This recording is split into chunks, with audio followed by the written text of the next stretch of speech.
There is so much utter nonsense in the nutrition world today that I found it necessary to go over a few myth-busting stuff right now that is beneficial to everyone, not just people who are fasting, but actually everyone. And the problem becomes that we take stuff for granted because it's all over the internet. And when something becomes fashionable to talk about, everybody acts like it's just common knowledge and that it's always been true. It's not always the case.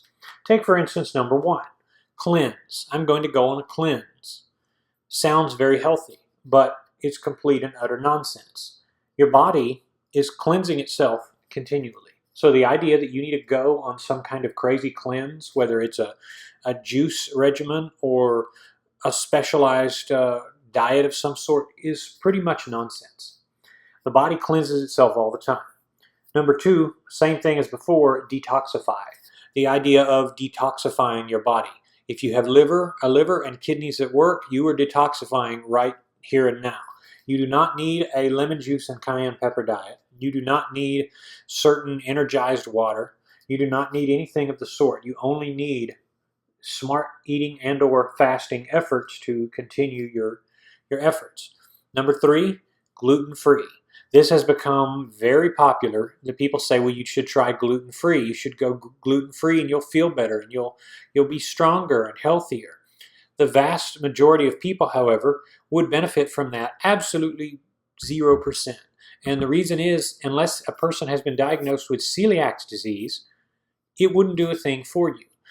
The idea, it has become popular on many, many websites, and people talk about gluten and how the reason you're fat and the reason you run to the bathroom all the time is because of gluten.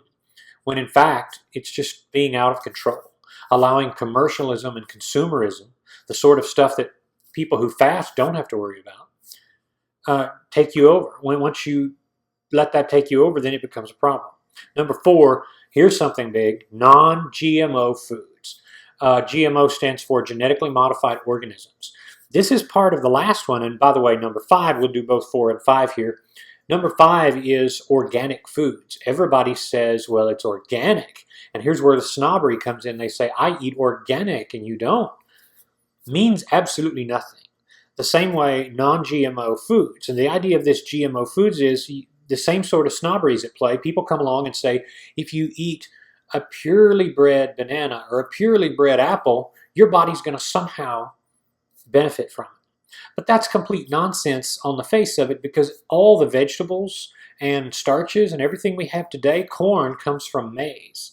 You can look this up, but it's very obvious that your body is going to process fundamentally the same way regardless of whether or not you're eating a so-called genetically modified organism. Complete and total nonsense. Will not help your body whether you're eating maize or corn or an original banana, which, by the way, was much different than the modern banana. You're not going to have nutritional benefits one way or the other over and above what you're already getting. So there's no need for snobbery in any of this.